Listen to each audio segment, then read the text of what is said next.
right. We are joined by assistant head coach Andy Spence, acting head coach today for Juan Carlos Amaros, who was suspended for the match. Andy, if you could just start us off with your thoughts on the match, and then we'll open it up for questions. Yeah, obviously it was a difficult start to the game, conceding so early. But we spoke a lot prior to the game, and a lot of messaging across the season is, this team turns up when it matters, and I think we saw a really positive response from the side going 1-0 down. It would have been easy to completely lose our way at that point, but I thought the players did well to sort of steady themselves during that first half, and then obviously second half we had a real shift in terms of our speed of play. We looked a lot more dynamic with our attack and play, and obviously that led to some fantastic moments, and that spelled, particularly in that first 15-20 minutes of the second half, I think we saw some real top quality. Questions for Andy? Here. Okay. Hello, my name's Jose de Caminos de Fútbol. Talk to me about the change from first half to second half, like tactically and mentally for the team. Yeah, I think it was, very much a message at halftime, not to panic. And that's important for the team. Stick to what we do well. And obviously the changes, we're in a position now, and we said it again, we know now we've got a much more healthier roster. It gives us that opportunity to have a real impact, whether that's the players starting the game or then obviously coming into the game. And I think definitely we obviously saw, the players who came in at half-time and the players who closed the game for us as well really produce some good moments, and that's really pleasing and gives us a lot of confidence, leading into the next set of games, and really finishing this season strong. Thanks. Sean Soccer Long Island Magazine. Beginning of the game, beginning of the next half, everyone's more liable to give up a goal than basically any other time during the game. So you let up one early. What is the message immediately following that? And then you score early, you equalize early in the second half. What is your message immediately following that? Message in terms of when we've actually scored the goal? Both, yeah. Obviously, when you concede, I think the biggest thing is that when it's that early, you've got a lot of time to still impact the game, and it's about remaining calm. And we've spoken a lot about how can we be a bit more in control of games for longer periods. So I thought the players, it wasn't amazing first half display, but again, it wasn't a performance which suddenly made it difficult for us in terms of the scoreline, and I still think we had a few chances. Obviously, Anne made a really big save as well. So, and then when you score, the key bit then is obviously build on that momentum, and I think you saw that. We've got a real good energy from the crowd as well, and the players really thrive off that, and then obviously that really builds momentum in our favour, and you could see the opposition at that point were in a position where they were struggling to keep up with our speed that we'd injected into the game. So again, the game's always about momentum and handling momentum when it's against you. How do you keep control of what you're doing? And then when it's with you, certainly putting your foot down. And I think we did that for sure. Hi, Peyton Skeels. She plays Inc. Sorry. Can you tell us anything about the situation with Anne down in the pitch down by the supporter section? Do you know what happened? Is she all right? Like, any information you have on that? At this moment, I haven't spoken to the medical team, so I can't give you a direct update. Obviously, Anne's taken, as you've seen with our games, a few knocks in the last few games. So Anne's a warrior, as we know. She does everything for this team to make sure she's available and ready, and she puts her body on the line every week, as you know, coming to watch us. So at this moment, no further update. And again, knowing Anne, she'll be doing her absolute best to recover well and be ready for the next game. Thanks. Random question, nothing to do with the game. Because of your experience between here and England, a young NWSL players, what do they need to do to perform well at WSL going into the season? Oh, good question. Yeah, I like that. What do they? It's so young player. I think obviously the two leagues have different styles. Obviously, that European style you have in the WSL in England compared to here. So there's not just the football adjustments, it's also the life adjustments as well. That's a critical thing for young players. So my advice, for what it's worth, would be obviously for any young player is to understand their environments, be forgiving of themselves as well, to understand that environment they're going into, because as I say, all leagues present slightly different challenges, as we know, and I think the key bit for any young player really is to understand ultimately what environment they're in and how can they impact it. But yeah, obviously we've seen some movements between different teams and different leagues at the moment. So yeah, those players I'm sure will be well looked after. Thanks.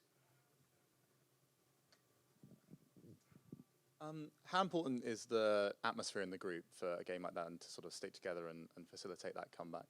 It's so critical, and I think, the absolute credit to the players. They create such a good atmosphere for each other. They give each other confidence and again take a great deal of belief in terms of knowing that we've got players who, like I mentioned before, if they start a game, will do absolutely everything for this team, but equally the players who come onto the field will do everything to make sure they either see out a game or change a game like we saw this evening. So yeah, the group, we've got a special group here, a real good mix of, absolute lots of NWSL international experience, but also those rookies, which we've leaned on heavily, as you know, across the season so far, and again today. And I think the fact that they all are very much united in wanting this team to succeed is what you see, and that's why you get special results like this and big moments, and particularly that second half.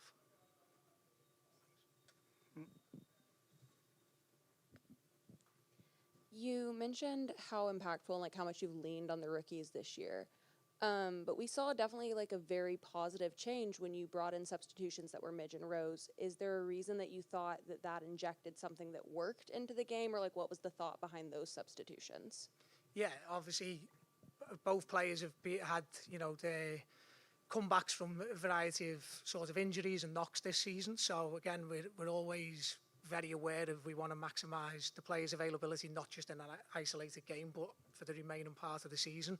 But of course, when you're bringing people on of the quality and the stature of Midge and obviously Rose, that definitely changes the dynamic, not only for our team, but I'm sure for the opposition team as well, in terms of it presents, totally different set of problems for them to try and solve, and it gives our team that real injection of good experience, good know-how, and you saw with their link-up play how dynamic we can be, and that's a huge credit to our medical and high-performance team to get those players back onto the field and ready. And fingers crossed, as I say, I haven't had a report medically post this game, but again, the roster's now moving into a real nice spot at the right time, as you know, crucial part of the season to have as many players healthy. And again, we're really blessed to have rookies who've really stood up and produced some fabulous performances, and will continue to do that. But now some of those more established players with that experience now at the critical end of the season.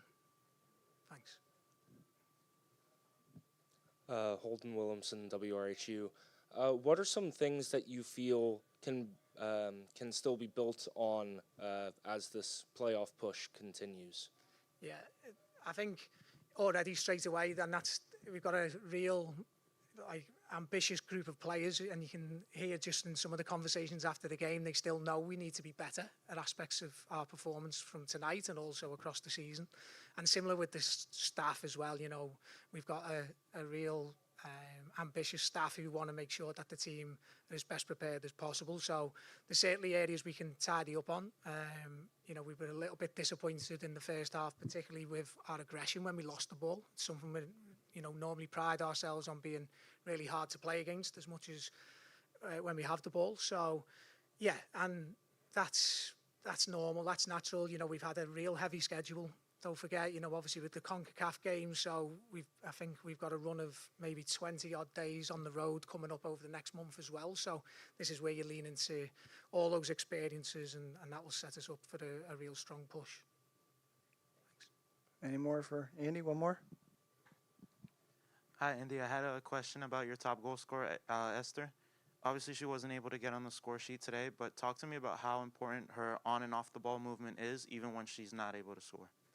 You've nailed it with your question. You're absolutely right. Esther doesn't always have to score to impact, and I actually think in many respects, if you look at the impact Esther has had in terms of goal scoring, I think it's a challenge for the rest of the group to step up and support her in the number of goals that we can spread across the team. And obviously Jalen's making a nice habit of scoring goals of the week, or maybe goals of the season as well, contenders. So that's been nice, and I think again all the best teams, most successful teams will lean on the whole roster to contribute to the goals. But in terms of Esther's contribution, we obviously adjusted her position. She went a bit more into like a number 10 midfield position in the second half.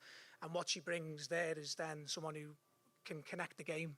She's obviously very, very adept at, linking up and then bringing, our midfielders into the game a little bit more, bringing our wide players into the game a little bit more. So the brilliant thing about Esther is she always does absolutely everything for the team. And I've talked a lot about what she does with the ball, but as, again, you all watch this team a lot and know that Esther brings so much without the ball as well. The way she presses and gets tight to players and really sets that tempo for the team is critical to how we play. So, again, we're really fortunate to have someone like her in our roster. All right. Thank you, Andy. Appreciate it. Thank you all. Thanks.